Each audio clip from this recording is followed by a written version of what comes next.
Bonjour à tous et bienvenue dans le best-of du JT Immobilier. Tout de suite, on regarde ensemble les meilleurs moments de la semaine.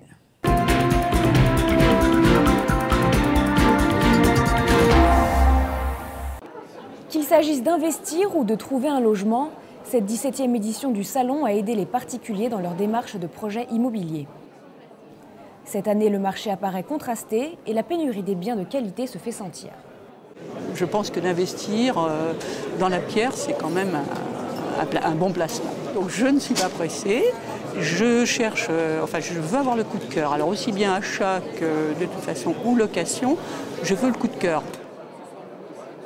Et pour aider les visiteurs dans leur choix, le salon se veut un rendez-vous pratique où l'on tente de répondre aux questions des acquéreurs et de les rassurer. Tout est représenté dans ce salon, il est vraiment complet. C'est le haut de gamme, moyenne gamme, appartements, maisons, commercial. J'attends beaucoup de contacts, beaucoup d'engagement vis-à-vis de... Il y a beaucoup d'acheteurs qui sont intéressés déjà, qui connaissent déjà le marché. En tout, 79% des visiteurs sont venus dans l'espoir d'acheter ou d'investir. Une importante part d'entre eux a déjà signé une promesse de vente. Reste à trouver le financement. Sur place, nous retrouvons Gérard Thévenin, le commissaire général du salon. Bonjour commissaire, merci d'être en duplex avec nous. Alors première question que j'ai envie de vous poser, le salon s'est achevé hier soir. Dans quel contexte s'est-il déroulé? Est-ce que c'était particulier puisqu'on sait qu'on est quand même dans une période de crise? Écoutez, c'est un salon des interrogations, c'est-à-dire qu'il y a beaucoup de paramètres qui ont changé. Les niches fiscales qui sont rabotées ont été rabotées en 2009, en 2010, en 2011. Donc on est dans un salon où ça va être mieux qu'en 2012, puisqu'on peut s'attendre encore à un rabotage. Et d'autre part, avec la nouvelle fiscalité sur les plus-values, on s'interroge tous un petit peu. Est-ce qu'il y a des vendeurs qui vont se précipiter avant la date butoir qui en principe doit se situer vers fin novembre pour les promesses de vente? Bon voilà, c'est vraiment un salon des interrogations cette année. Alors qui étaient les visiteurs cette année? Est-ce qu'ils avaient tous des projets immobiliers? Alors essentiellement, on a trois types de clientèle. On a les bailleurs, qui ont un certain nombre de biens qu'ils louent. On a les primo-accédants, bien évidemment. Donc là, on a beaucoup de primo-accédants avec les prêts spéciaux, Passe Plus, etc. Et puis on a les investisseurs. Alors les investisseurs, ça concerne environ peut-être le tiers de mes stands, parce qu'il est vrai que l'immobilier, à travers toutes ces années, c'est quand même un placement relativement sûr et un placement qui permet de sécuriser sa retraite. Donc on a de plus en plus de gens qui viennent effectivement ici en vue d'un premier ou un deuxième achat dans l'immobilier. Enfin commissaire, dernière question, globalement, dans quel état d'esprit s'est déroulé le salon? Écoutez, moi c'est un salon que je fais depuis 17 ans, donc on essaye vraiment de le rendre le plus convivial possible. Vous voyez les allées, c'est large, il y a des points d'eau. Bien évidemment, il y a énormément de conférences parce que l'immobilier, ça devient de plus en plus complexe, donc ça demande de plus en plus d'explications. Et donc on a multiplié, on est passé en 15 ans de 6 conférences, là on en a presque 30. Et c'est vrai que la foule est là. Et lors des conférences, les débats sont de plus en plus animés, c'est-à-dire qu'il y a plein de questions en fait. Les gens ont besoin vraiment qu'on les guide. Et en fait, sur ce salon, vous avez 500 professionnels pratiquement qui sont là. Et donc ça fait autant de réponses qui peuvent être apportées.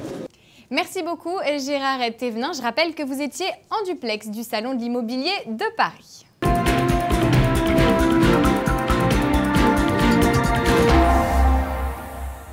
L'aménagement de l'espace et le design ne sont pas réservés qu'aux lieux d'habitation. Maintenant, même les commerces s'y mettent. Et on va parler de la laverie automatique. Alors comme ça ne fait pas rêver, je suis bien d'accord, mais ça peut devenir un vrai lieu de vie. Vous y êtes déjà allé, Alexandra? Oui, forcément. Voilà. Bien sûr. C'est mal éclairé, c'est un peu glauque. Mais voilà, maintenant la tendance internationale, c'est de transformer cette laverie automatique. Donc on n'y fait plus seulement sa lessive, on met son linge à tourner. Et pendant ce temps-là, on peut boire un café sur des canapés très confortables, on peut grignoter, assister à des mini-concerts, à des mini-pièces de théâtre. Bref, c'est Wash & Coffee, c'est une entreprise allemande qui a lancé ça la première et elle a ouvert il y a bientôt une semaine une nouvelle boutique à Amsterdam. Donc c'est un truc qui marche pas mal. Est-ce que finalement, Clotilde, il n'y a que les Allemands qui ont repensé l'espace de la laverie ou parce que c'est quand même assez original? Il y a des entreprises ailleurs. Il y a des entreprises ailleurs. Il y en a au Danemark, en Finlande, aux États-Unis. Donc pareil, même concept. On peut tout faire en attendant que son linge soit lavé, avec des activités très variées. Par exemple, en Finlande, il y a 6000 magazines qui sont proposés dans certaines laveries, donc on a de quoi se détendre. Et en France, vous allez me dire, il y en a une à Lyon. Alors c'est le même concept. Regardez ces images, même concept qu'à l'étranger. C'est convivial, on peut se détendre. On se croirait presque à la maison.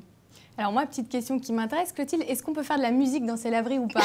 Vous pensez au tambour de la machine à laver, voilà, oui, oui, vous pouvez vous connaissez bien maintenant, ça y est, ça commence. Oui, alors oui, bien sûr qu'on peut. Voilà, ça me plaît, j'aime bien. Merci beaucoup Clotilde pour cette idée très très originale. À la semaine prochaine. À la semaine prochaine. Voilà la Valentine nouvelle génération. L'un des plus grands centres commerciaux de Marseille s'offre un lifting écolo. Avec 8500 panneaux solaires installés sur sa toiture, il se veut un véritable défenseur de l'environnement. C'est une installation qui représente 2,7 MW installés, ce qui correspond grosso modo à la consommation des 600 foyers en électricité. Espace Wi-Fi, emplacement pour voitures électriques, aire de jeu, objectif, être un acteur de proximité pour les 220 000 habitants qui vivent aux alentours. On est rentré dans notre concept de l'esprit voisin qui est un concept d'ancrage local. Ancrage local, eh bien, l'OM, cette boutique, en est la preuve, mais aussi au niveau de l'architecture, puisque tous les matériaux sont des matériaux locaux, tant au niveau de la pierre, des appareillages de pierre, de bois, etc. Donc on est vraiment dans une architecture locale qui permet à nos clients de se retrouver et d'avoir réellement l'impression d'être chez eux comme chez leurs voisins. Après la Valentine, ce sera le tour du Stade Vélodrome de s'offrir un coup de jeune à l'horizon 2014. Pour Marseille, l'heure des grands projets a sonné. Allez, on retrouve tout de suite sur place le directeur adjoint de Mercialis, Yves Caledano. Bonjour, merci d'être en duplex avec nous. Donc vous êtes en direct du centre commercial. Première question que j'ai envie de vous poser, finalement, pourquoi avoir décidé de rénover la Valentine? Était-ce une nécessité ? Bonjour, nous avons voulu rénover le centre de la Valentine puisque c'est un centre très très important pour le groupe Mercialis. C'est le premier centre du groupe et c'est un centre avec une clientèle très importante et une zone de chalandise très étendue. Nous sommes dans une zone de chalandise de 780 000 habitants. Donc nous avions besoin de renouveler l'offre et de massifier cette offre, le tout dans une logique qualitative de l'esprit voisin. Alors, en quoi le photovoltaïque traduit-il la volonté d'améliorer l'environnement ? Nous sommes toujours dans un système où nous pensons à nos clients, donc très précisément nous pensons à nos clients qui viennent dans nos centres au day-to-day et qui eux ont besoin de trouver des ombrières pour garer leur véhicule et être à l'abri du soleil. Et en même temps, le tout s'est fait dans une logique de développement durable avec des panneaux photovoltaïques qui eux font office de toiture et qui permettent de générer une consommation de 600 foyers. Donc l'équivalent généré par ces ombrières est de 600 foyers. Quelle clientèle vous avez voulu viser avec cette rénovation ? En fait, la clientèle, nous voulons simplement agrandir notre zone de chalandise. Donc, nous sommes déjà à proximité de très belles moyennes surfaces spécialisées, puisque nous sommes dans la zone principale de Marseille. Et l'objectif est de venir travailler sur notre concept de l'esprit voisin et donc fidéliser davantage nos clients avec une offre plus large et surtout un accueil plus qualitatif. Très bien, merci Yves Caledano. Je rappelle que vous étiez en duplex de Marseille.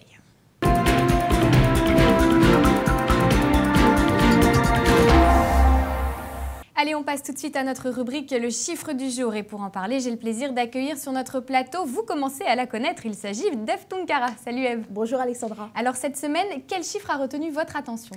Le chiffre du jour, Alexandra, c'est 23. 23% des Français, soit 1 sur 4, qui préfèrent faire confiance à des courtiers plutôt qu'à une banque pour leur prêt immobilier. Alors d'après l'étude réalisée par l'Institut TNS Sofres, ce sont les chefs d'entreprise, les cadres, commerçants, artisans et professions libérales qui sont le plus ciblés, avec 27% d'entre eux qui sont favorables au service d'un courtier. Suivent juste derrière les plus jeunes avec 26% des moins de 35 ans contre seulement 14% des 50 ans et plus. Alors finalement, Eve, pourquoi préférer passer par un courtier plutôt que de passer par sa banque?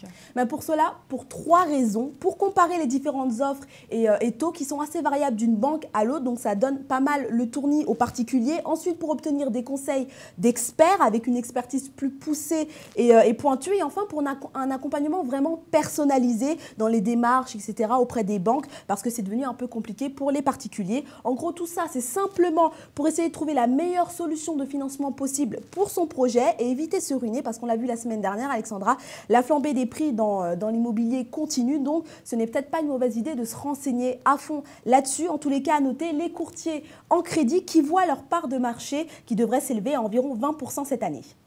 Merci beaucoup, Eve. À la semaine prochaine, Alexandra. On se retrouve la semaine prochaine. Mida est déménageur depuis 10 ans dans la même entreprise, un travail d'équipe qu'il aime partager avec ses collègues. On a préparé tout ça au moment de 5 heures, on a chargé tout dans le camion, 2 camions, donc voilà, on va aller vers un char de 80 km de Paris. C'est la même équipe. Charge et décharge, on décharge, on déballe, on met l'immobilier en place, mise en place, déballage du fragile, et on met le canapé, meubles, tout en place. Bien protégé. Pour un particulier ou une entreprise, un déménageur peut rendre de multiples services selon les besoins du client. Surtout en période de, ce qui est un peu normal, en période de juillet-août, où est-ce que là où il y a beaucoup plus de migration vers la province. On a un service spécialisé pour l'international. Toute la France, l'étranger, toute l'Europe, c'est-à-dire les dom-tom, les États-Unis, le Brésil. Déménager, un travail d'équipe et de rencontre. En moyenne, cette entreprise de 20 salariés effectue 3000 déménagements par an. C'est bon.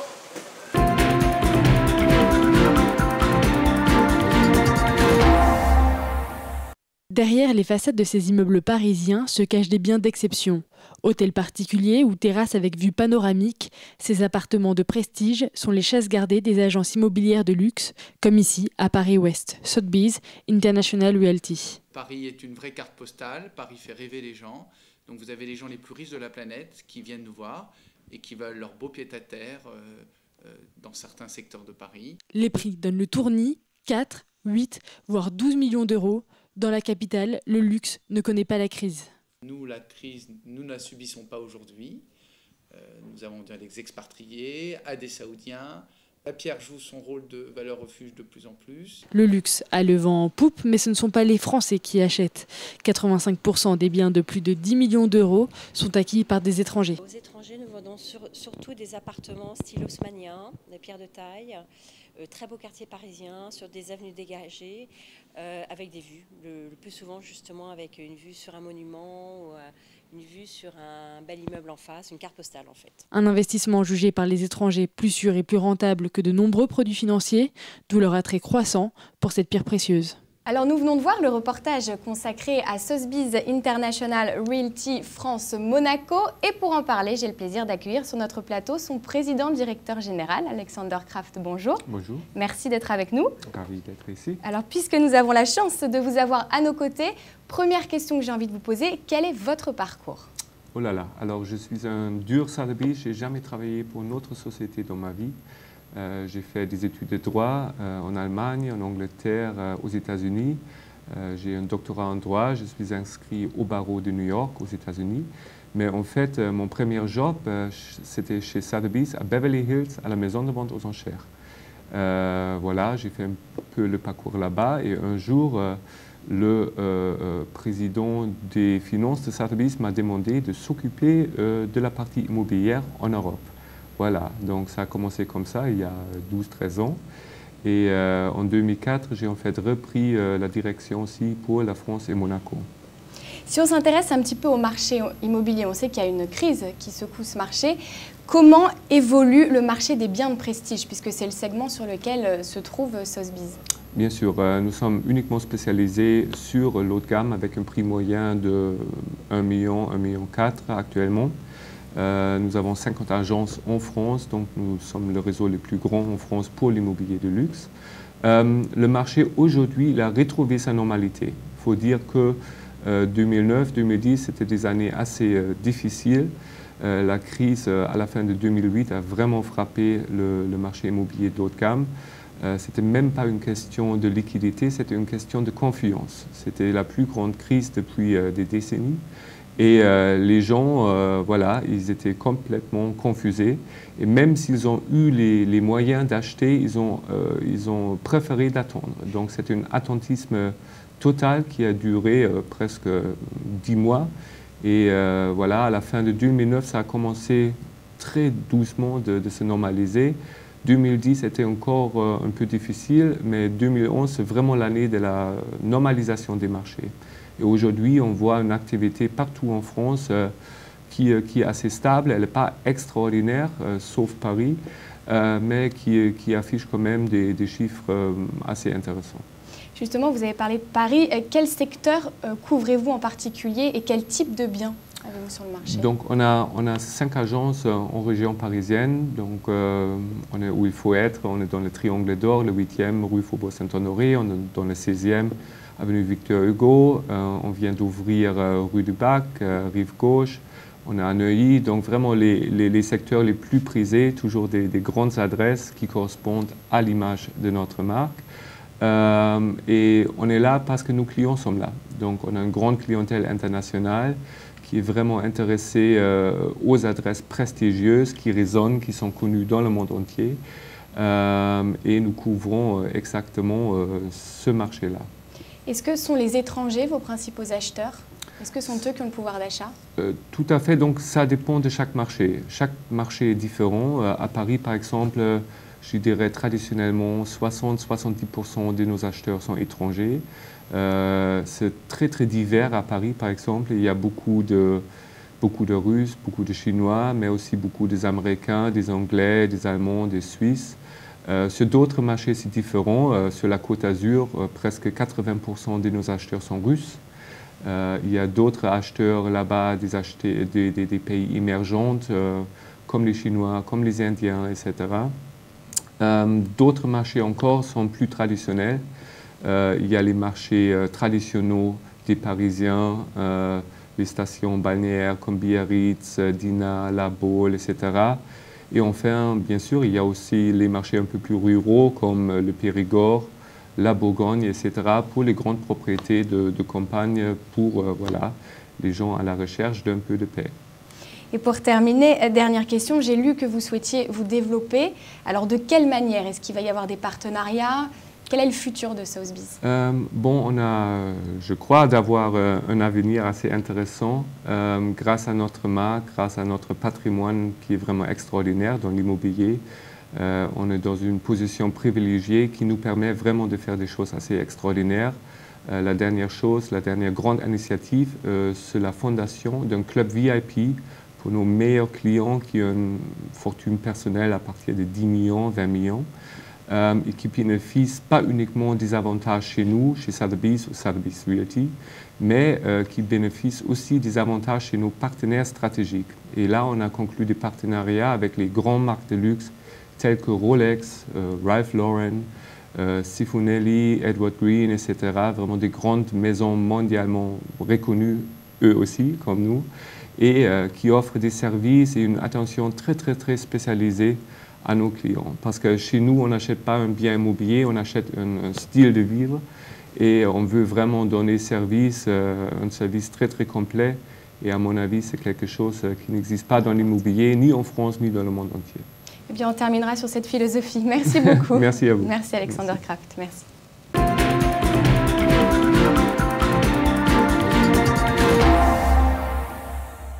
La maison du Joker, de nouveau sur le marché. Vendu peu de temps après le tragique décès d'Heath Ledger en 2008, il est à nouveau possible d'en devenir propriétaire pour peu de débourser près de 3 millions de dollars. Et ce n'est pas dans les hauteurs de Brokeback Mountain ni de Gotham City qu'on peut la retrouver, mais bien sur les flancs d'Hollywood. Elle comprend 2 chambres, 2 salles de bain, un living room de 170 mètres carrés au cœur de 230 mètres carrés de terrain. L'acteur de Dark Knight et sa partenaire de l'époque, Michelle Williams, avaient acquis ce bien en août 2005.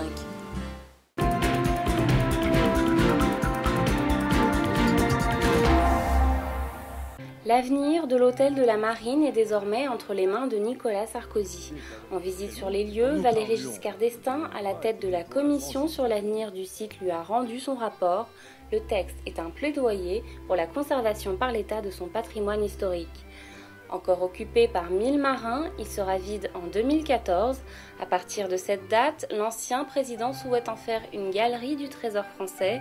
Parallèlement, près de 200 personnalités, acteurs, architectes ou galeristes soutiennent le projet porté par Alexandra Lar.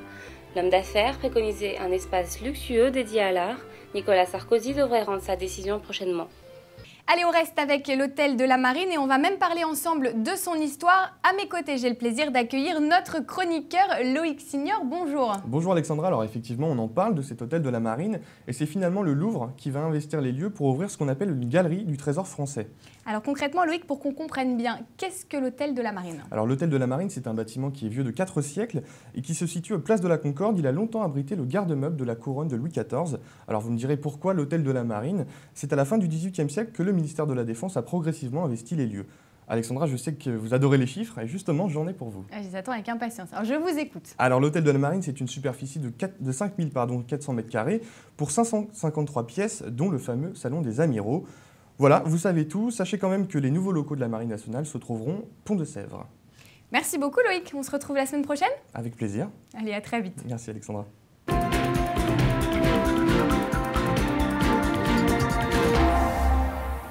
Patrick assiste à une vente à la bougie. Il espère obtenir un 2 pièces de 54 m² à Saint-Ouen. Mise à prix du bien, 148 000 €. Écoutez, pour moi, ça s'est très bien passé puisque j'ai acheté le bien à un prix inférieur à celui que j'avais escompté.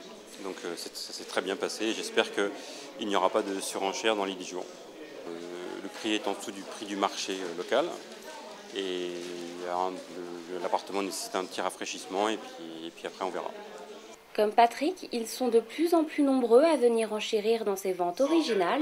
Le principe, enchérir sur un bien avant l'allumage de 2 bougies.